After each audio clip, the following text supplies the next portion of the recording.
téléspectateur yu KS TV Sénégal gannaaw bañ leen nuyoo ñu ngi leen di wax ngeen dal ak jàmm ci seen xew-xewu bésu tey bi di samedi fukki fan ak ñaar tum 2022 ñu fas ne ko doore nag ak sàcc gu metti gu am fa nga xamante ne moom mooy ca diwaanu Wakaam foofee Théophile Kayousi moom mi nag def xale bu góor boo xamante ne nag dafa fekk ab boutique bu janook gendarmerie bu Wakaam mu daal di koy dajji dugg ca biir sàcc lépp loo xamante ne nag nekkoon na ca bile boutique. bokk na ci fanweeri téléphone portable yoo xamante ne daal dina koy jël waaye tamit téeméeri junni yoo xamante ne nag sàcc na ko ci bile boutique moom moomee mujj nañ ko teg loxo moo ko coroom la ñu mujj nag jàppandoo gendarmerie bu Wakaam moo amal bile liggéey waaye nag soxna soosé ba ñu ko tegee loxo li mu xam ne mooy ay yoonam nekkul ci mile mbir maanaam nag bile sàcc laalewu ci benn yoon waaye nag loolu xibaar ñu fàttali leen nag Le Quotidien national bi di Le Soleil moo ko daal di xamle nee na nag bile waaye sax parquet ba mujj na ko àtte moom moomee nag mujj nañ ko daan ñaareetu kaso yoo xamante ne nag benn bi daf ko fas yéene tëdd. xew bés bi ba tey ni ki démb ñu fàttali leen nag ki nga xamante ne moom mooy leader bu Pastef di président Ousmane Sonko mu ngi doon janoog nag ay journaliste nekk ay kàngam yu nekk fii ci daanu Sénégal bokk nag ci ay maison de presse yu màgg loolee nag télévision Walfadjri ñoo amoon nag li nga xamante ne moom mooy exclusivité bi waaye nag Ousmane Sonko daal dinay wax ci li nga xamante ne nag moom mooy actualité bi am fii ci diwaanu Sénégal mu nekk nag grand format émission boo xamante ne nag yàggoon nañ ko xaar mu nekk nag laaj ak tontu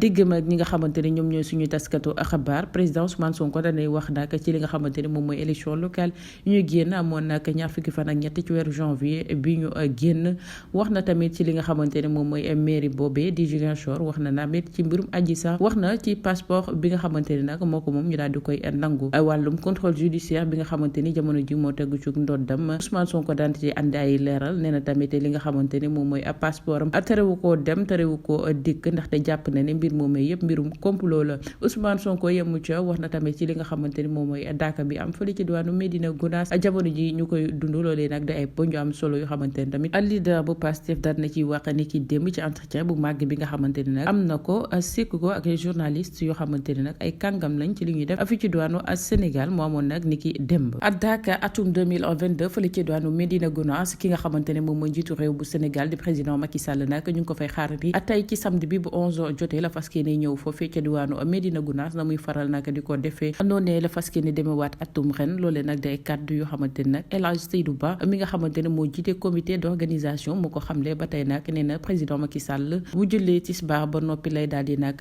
jugee fa nga xamante ne moom mooy ca diwaanu Dakar daal di nag wéyal li nga xamante ne moom mooy ab visitam El Hadj Seydou Ba yemu ca mu ngay rafetlu nag dispositif yi nga xamante ne nguur gi teg na ko ngir nag li nga xamante ne moom mooy daaka bi am fële ci diwaanu Médina Gounass lépp daal di nag yemb jaar yoon keneen kuy rafetlu yooyee mesure di ki nga xamante ne moom mooy Antoine Félix Diome di jawriñ ji ñu denk wàllu biir réew nee na nag lépp loo xamante ne dafa nekkoon ay poñ ñu waxtaane ko ci ay CRD ak ay CDD loolu lépp nag jëfe nañu ko te nag mu ngi koy rafetlu bu baax a baax ak ci fàttali nag président Macky Sall ki nga xamante ne nag moom mooy xalif général bu Médina Gounass di Thierno Amadou Tidiane Ba moo ko fas yéene nag dalal ca diwaanu Richard Toll ñetti at gannaaw bañ fa fàtte ki nga xamante ne moom mooy Abada Cissé nekkoon ab ndaw boobu ba léegi nag enquête ba mu ngay wéy ñetti at gannaaw daal nañuy mujj teg loxo ñetti doomi aadama yoo xamante ne nag ñu ngi leen di tudd ci mille mbir jàpp nañ ni ñoo faat ki nga xamante ne moom mooy Abada Cissé élément yu monsieur Dieng nekk nag commissaire ba ñoo daal di amal boobu liggéey bu am solo boobee nga xamante ne nag am na fële ca diwaanu Richard Toll benn waay bu sant Bo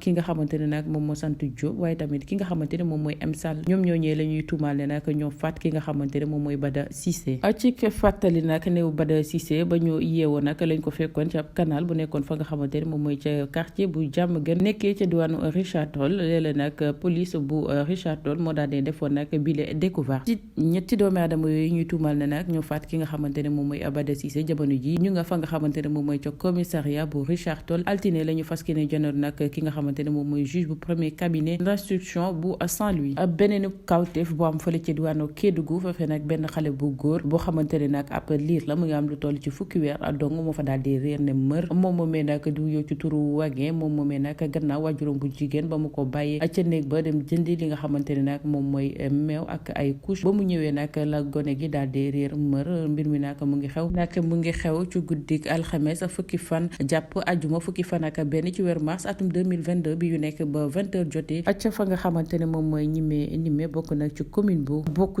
bu Tomboro Xongo foofee nag la waajur bu jigéen nag bile xale jamono ji nag mu ngi koy wër waaye nag ba léegi tegu buñ ko ay gët jamono ji nga xamante ne moom mooy réseaux sociaux yi photo bile ndaw nag ñu ngi ko fay daal di wasaare waaye nag ba léegi bile xale kenn tegagu ko ay gët. jërë ngeen jëf mbokk yi loole fi rusandi woon ci xibaar ci chaîne bi nga xamante ne moom mooy KS TV Sénégal ñu leen di sant di leen gërëm di leen jox dig daje ba léegi incha allah jërë ngeen jëf.